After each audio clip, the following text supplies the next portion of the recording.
Hello नमस्कार दोस्तों। आज मैं इस वीडियो में आपको बताने वाला हूं कि हम लोग जो भी शिपमेंट एक्सपोर्ट करते हैं एज अ फॉरवर्डर, तो हम लोगों को जो जितने भी सारे डॉक्यूमेंट्स बनते हैं हमारे वीजीएम या फिर चेकलिस्ट या फिर शिपिंग बिल और या फिर बीएल ड्राफ्ट, तो ये सारे डॉक्यूमेंट जो हमारे बनते हैं वो हमारे बनते हैं इनवॉइस पैकिंग लिस्ट के आधार पे। तो वो सारा कुछ आपको मैं इस वीडियो में आपको बताऊंगा।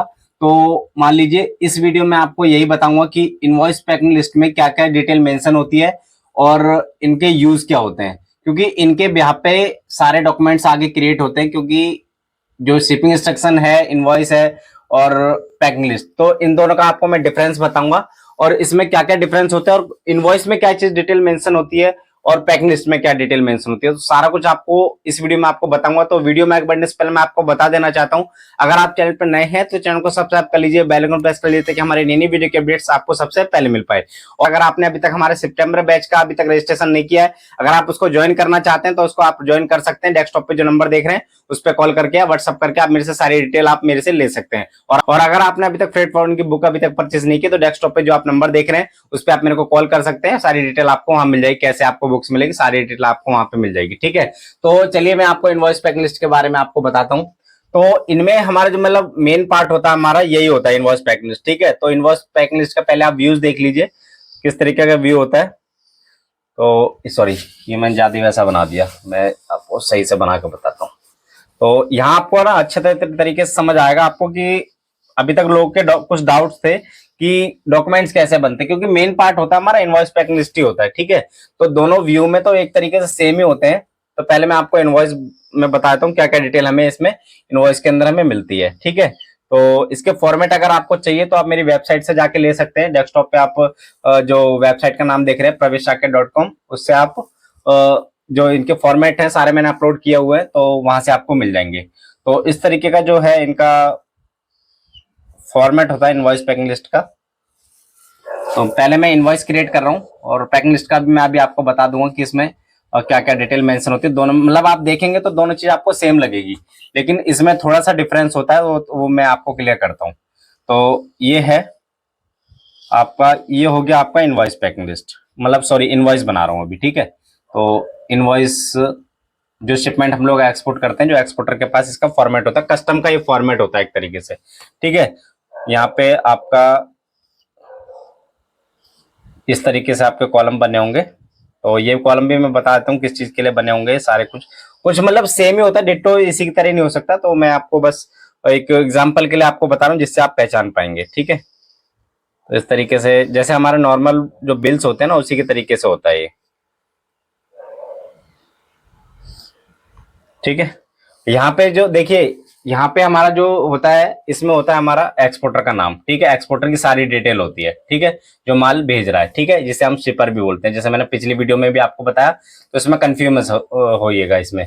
ठीक है, और यहाँ होता है हमारा बायर का नाम। ठीक है, बायर, और इसके बाद यहाँ पे होगा हमारा नोटिफाई। नोटिफाई मतलब अगर आपका जो एक्सपोर्टर है या फिर बायर है जिसने बोला कि हमें यहाँ पे सेम एज कंसाइनी चाहिए, तो आपको मतलब कंसाइनी मतलब ये बायर। ठीक है, तो कंसाइनी का नाम भी आ सकता है, और अगर बायर ने बोला कि हमें सीएचए का नाम चाहिए, वहां पे जो डेस्टिनेशन पे अगर क्लियरेंस होगी तो उस सीएचए का नाम चाहिए, तो आप नोटिफाई में डाल सकते हैं। क्योंकि अगर डीओ लेने जाएगा तो नोटिफाई पार्टी भी वहां डीओ ले सकती है अगर कंसाइनी चाहता है तो। ठीक है, तो ये तो आपको समझ आ गया एक्सपोर्टर, बायर और नोटिफाई। ठीक, यहाँ पे आपका पोर्ट ऑफ लोडिंग POL लिख सकते हैं, और या फिर पोर्ट ऑफ रिसिप्ट भी लिख सकते हैं, यहाँ पोर्ट ऑफ लोडिंग भी हो सकता है। ठीक है, पोर्ट ऑफ रिसिप्ट हो गया आपका जैसे आईसीडी कोई भी। ठीक है, पोर्ट ऑफ लोडिंग हो गया जैसे कोई भी सी पोर्ट। ठीक है, या पोर्ट ऑफ डेस्टिनेशन POD। ठीक है, तो ये तो हो गया आपका ये डिटेल। अब हमारे यहाँ पे क्या आएगा, यहाँ पे हमारा मार्केट नंबर होता है, जो हमारा बैग्स पे जो मार्किंग वगैरह होती है, वो अगर एक्सपोर्टर चाहता है यहाँ पे डालना या इनवॉइस पैकिंग लिस्ट में डाल के दिया है तो वो यहाँ पे लिख सकते हैं। ठीक है, वरना आप यहाँ पे NA भी छोड़ सकते हैं, खाली भी छोड़ सकते हैं। यहाँ पे आता है हमारा डिस्क्रिप्शन। ठीक है, डिस्क्रिप्शन क्या क्या इसमें कार्गो जा रहा है। ठीक है, यहाँ पे उसका जो भी A to Z जो भी है हमारा डिस्क्रिप्शन आ जाता है यहाँ पे। इसके अंदर जितना भी क्या कार्गो है, HS कोड क्या है, ये सारी डिटेल इसके अंदर मेंशन होती है। ठीक है, अब दूसरी बात क्या आती है इसमें, अगर हमारे 10-15 कार्गो है, मान लेते हैं सिंपल कार्गो है, एक कार्गो है, तो आपको क्या करना है, जैसे ये इनवॉइस है। ठीक है, तो यहाँ पे जितना भी कार्गो है उसकी यहाँ पे वैल्यू हो गई, और यहाँ पे उसका फाइनल अमाउंट हो गया, यहाँ पे आ गया फाइनल। ठीक है, यूएसडी में है जो भी है वो आपको यहाँ पे मतलब एक्सपोर्टर आपको मेंशन करके देगा। तो ये तो हो गया आपका इनवॉइस। ठीक है, तो इनवॉइस में क्या है कि हमारे क्या है इसमें डिस्क्रिप्शन और मार्केट नंबर। ठीक है, और यहाँ पे उस कार्गो की वैल्यू और कार्गो क्या है एचएस कोड इसमें मेंशन होगा। ठीक है, जिससे पता लगेगा एग्जैक्ट कार्गो क्या है। ठीक है, तो ये तो आपका हो गया इसका अमाउंट। यहाँ पे यूएसडी में अमाउंट हो गया, और यहाँ पे ये जो खाली जगह है यहाँ पे जो अकाउंट नंबर या अकाउंट नंबर हो गया। ठीक है, कस्टमर का एक्सपोर्टर है जो उसका आईएफएससी कोड वगैरह मतलब बैंक की डिटेल और टर्म। ठीक है, कितने दिन में पैसा मिल रहा है वो सारा कुछ टर्म इसके अंदर लिखी होती है, क्योंकि ये इनवॉइस पैकिंग लिस्ट हम लोगों को कस्टम में सबमिट करनी पड़ती है जब हम लोग शिपिंग बिल जनरेट के लिए इसको सबमिट करते हैं। ठीक है, यहाँ पे आप जैसे नॉर्मली बिल होता है, यहाँ पे एक्सपोर्टर का नाम। ठीक है, ये तो हो गया आपका इनवॉइस। ठीक है, अब आप इनवॉइस पैकिंग लिस्ट देखेंगे तो इनवॉइस पैकिंग लिस्ट में भी क्या होता है, सेम ही होता है। ठीक है, तो लेकिन उसमें थोड़ा सा डिफरेंस क्या होता है, जैसे इसमें हम मान लेते हैं ये हो गया हमारा पैकिंग लिस्ट। ठीक है, ये हमारी पैकिंग लिस्ट हो गई। अब इसमें हमारा क्या हो गया, यहाँ पे ये जो आप अमाउंट देख रहे हैं यहाँ पे सिर्फ अमाउंट नहीं होगा। ठीक है, अब मान लेते हैं मैं पूरा डिस्क्रिप्शन भी आपको करके दिखा देता हूँ। यहाँ पे हो गया आपका नेट वेट। ठीक है, और ये हो गया आपका ग्रॉस वेट। तो ये दोनों भी मैं आपको बताऊंगा नेट वेट और ग्रॉस वेट क्या होता है। अब मान लो आपका जो एग्जैक्ट कार्गो है, मान लो 10 किलो, एक एग्जांपल के लिए हम लोग मान लेते हैं 10 केजी है इसमें राइस। ठीक है, ये तो हो गया हमारा 10 केजी नेट वेट। ठीक है, अब ग्रॉस वेट इसमें क्या होगा, अब मान लो 10 केजी एग्जैक्ट कार्गो क्या है हमारा 10 किलो, लेकिन बोरे का वेट भी इसमें हम लोग काउंट करेंगे। बोरा लगाया या फिर उसको और किसी चीज में पैक किया, कार्टन में कुछ भी, मतलब जो भी चीज जिस चीज से भी हम लोग पैक कर रहे हैं ना, वो उसका जो वेट होगा वो भी इसमें बढ़ के यहाँ पे ऐड होगा। जैसे मान लो इसको 2 किलो का चाहे कुछ भी मान लो। ठीक है, 2 किलो का अगर हमारा वो तो आपका ये हो जाएगा 12 किलो। ठीक है, क्रॉस वेट, क्योंकि जब ड्रॉबैक वगैरह या फिर कुछ भी कस्टम का अगर प्रोसेसर होता है उसके अंदर, तो आपको अमाउंट जो मिलता है जैसे ड्रॉबैक हो गया या फिर कुछ भी मतलब रीजन हो सकता है उसमें कस्टम में फाइल करने का, जो भी आपको फैसिलिटी मिलेगी गवर्नमेंट की तरफ से, तो आपको सब नेट वेट के हिसाब से मिलेगी, ना कि आपको बोरे का भी मिलेगा। तो आपको मतलब एक्सपोर्टर को जो कोई भी फैसिलिटी मिलनी है तो नेट कार्गो वेट क्या है, मतलब जो आपका 10 किलो चावल है उसका वेट क्या है, तो उस पे आपको सारी फैसिलिटी उस पे मिलेगी। ड्रॉबैक मिलेगा तो उस पे मिलेगा, मैं एग्जांपल के लिए बता रहा हूँ, राइस में ड्रॉबैक वगैरह शायद नहीं है। ठीक है, तो आपको ये तो आपको इनवॉइस पैकिंग लिस्ट होगी। ठीक है, तो यहाँ पे आपको नेट वेट, ग्रॉस वेट और कितने पैकेजेस हैं वो आपको यहाँ पे, जैसे अगर 10 केजी का एक बैग है तो इसी तरीके से हम मान लेते हैं 2 है। ठीक है, 2 पैकेज सारे, मतलब सारे कुछ इसमें इनवॉइस पैकिंग लिस्ट में ये मेंशन होता है कि हमारा कार्गो कितने बैग्स हैं और उन सबका वेट क्या है, और मतलब उसके जो पैकिंग है किस तरीके से पैकेजिंग की गई है। तो ये सारी चीज पैकिंग लिस्ट के अंदर मेंशन होती है। मतलब दोनों का डिफरेंस आपको समझ आ गया। इनवॉइस मतलब देखने की दोनों चीज सेम ही लगती है, लेकिन उसमें थोड़ा सा चेंज आता है। इनवॉइस में आपको उसका अमाउंट मिलता है और पैकिंग लिस्ट में आपको उसका नेट वेट, ग्रॉस वेट और उसमें जो एग्जैक्ट कार्गो क्या है वो होता है। ठीक है, तो अब इसी के आधार पर हमारा क्या होता है, इसके आधार पे हमारी बनती है चेकलिस्ट। ठीक है, तो वही मैं आपको इस वीडियो में आपको बता दे रहा हूं। अब इनवॉइस पैकिंग लिस्ट के आधार पे हमारा क्या है, पैकिंग लिस्ट बनती है, सॉरी चेकलिस्ट। ठीक है, इनवॉइस पैकिंग लिस्ट के जो भी डिटेल इसमें अंदर मेंशन होगी हमारी इनवॉइस पैकिंग लिस्ट के आधार पे, जब हम कोई भी बुकिंग करते हैं या फिर कस्टम में कोई पेपर फाइल कर रहे हैं, तो ये जो मेन डॉक्यूमेंट होता है इनवॉइस पैकिंग लिस्ट। इसके बाद हम लोग क्या होता है, इनके आधार पे हम लोगों को मिलती है चेकलिस्ट, जो कि सीएचए हम लोगों को प्रोवाइड कराता है। ठीक है, चेकलिस्ट कौन देता है, ये सीएचए। तो चेकलिस्ट क्या होती है, चेकलिस्ट होती है हमारा एक डॉक्यूमेंट होता है कस्टम में, जो हम लोग सीएचए लोग होते हैं जो पेपर फाइल करते हैं एक्सपोर्टर का। तो कस्टम मतलब सीएचए का काम होता है जो कस्टम में अपना जो कार्गो है वो क्लियर कराने का। ठीक है, कस्टम हाउस एजेंट इनको बोलते हैं।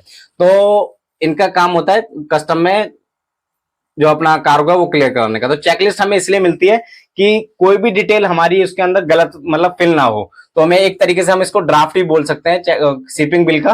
तो मतलब कस्टम अपना लॉजिस्टिक्स वर्डिंग्स में आप इसको चेकलिस्ट बोलेंगे। वैसे एग्जांपल अगर मैं आपको बता रहा हूँ आपको साधारण भाषा में समझाने के लिए, आप इसको शिपिंग बिल का ड्राफ्ट बोल सकते हैं एक तरीके से, क्योंकि हमारी कोई भी डिटेल हमारी शिपिंग बिल में कोई भी गलत मेंशन ना हो जाए, कोई डिटेल मतलब कोई कार्गो हम लोग गलत मेंशन ना कर दें, एचएस कोड कुछ गलत मेंशन ना कर दें, क्योंकि बाद में अगर कस्टम में कोई भी अगर क्वेरी आती है तो आपको मतलब जो एक्सपोर्टर है उनको दिक्कत हो सकती है।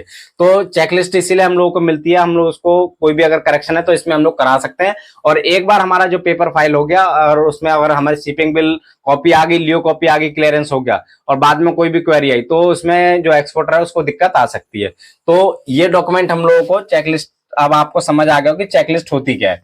तो चेकलिस्ट के बाद जब हम फाइनल कर देते हैं सीएचए को या एक्सपोर्टर से हम लोग अप्रूवल ले लेते हैं, तो इसके बाद आता है हमारे पास शिपिंग बिल। ठीक है, तो शिपिंग बिल फाइल होने के बाद हम लोग कंटेनर अपना स्टफ करते हैं और हम लोग कार्गो एक्सपोर्ट कर सकते हैं जब हमारा कार्गो कंटेनर में भर के क्लियरेंस हो जाए तब। ठीक है, क्लियरेंस कब होगा? जब हमारा कार्गो भर जाएगा, उसके बाद हमारा शिपिंग बिल जनरेट होगा जब एक बार क्लियरेंस हो जाएगी तब। ठीक है, कस्टम के बाद, कस्टम क्लियरेंस होने के बाद। ठीक है, तो ये आपको समझ आया इनवॉइस पैकिंग लिस्ट, चेकलिस्ट, उसके बाद आता है शिपिंग बिल। इसके बाद हमारा जो वीजीएम वगैरह वो मैं आगे आने वाली वीडियो में बताऊंगा। तो मेन चीज था ये इनवॉइस पैकिंग लिस्ट। तो एक मेरे पास कमेंट आया था, उन्होंने बोला था कि हम लोग डिस्क्रिप्शन वगैरह कहाँ से भर सकते हैं, तो आपको समझ आ गया होगा कि डिस्क्रिप्शन हम लोगों को कहाँ से मिलेगा, इंपोर्टर एक्सपोर्टर की डिटेल कहाँ से मिलेगी। और एक चीज और मैं बता देता हूँ आपको, जो हमारा बीएल ड्राफ्ट भी बनता है ना, बीएल ड्राफ्ट भी पूरा हमारे इसी के आधार पे बनता है, इनवॉइस पैकिंग लिस्ट के आधार पे। सारी चीजें मोस्टली डिटेल आपको यहाँ मिल जाएंगी इनवॉइस पैकिंग लिस्ट के अंदर। और जो आपका एक दो चीज रहती है वो आपको जब आप कंटेनर पिक कर लेंगे वहां से मिल जाती है। तो ये दोनों मिला के, जैसे यहाँ से आप कंटेनर सील नंबर मिल गया, कंटेनर और सील नंबर, ये दोनों मतलब इनवॉइस पैकिंग लिस्ट और कंटेनर सील नंबर है, तो आपको क्या है, आप बीएल ड्राफ्ट जो शिपिंग इंस्ट्रक्शन है वो आप बना सकते हैं। तो शिपिंग इंस्ट्रक्शन वगैरह क्या वो आपको आने वाली वीडियोस में आपको बता दूंगा। तो समझने के लिए मतलब अब एक ही वीडियो में सारा कुछ बता दूंगा तो आप कुछ नहीं समझ पाओगे। तो अब ये आपको समझना है इनवॉइस पैकिंग लिस्ट, चेकलिस्ट और शिपिंग बिल। सबसे पहले हमें ये मिलेगा एक्सपोर्टर से, अगर कोई भी प्लानिंग हो रही है तो फर्स्ट जो डॉक्यूमेंट होगा हमें इनवॉइस पैकिंग लिस्ट मिलेगी, उसके बाद चेकलिस्ट मिलेगी, वो किससे मिलेगी? सीएचए से।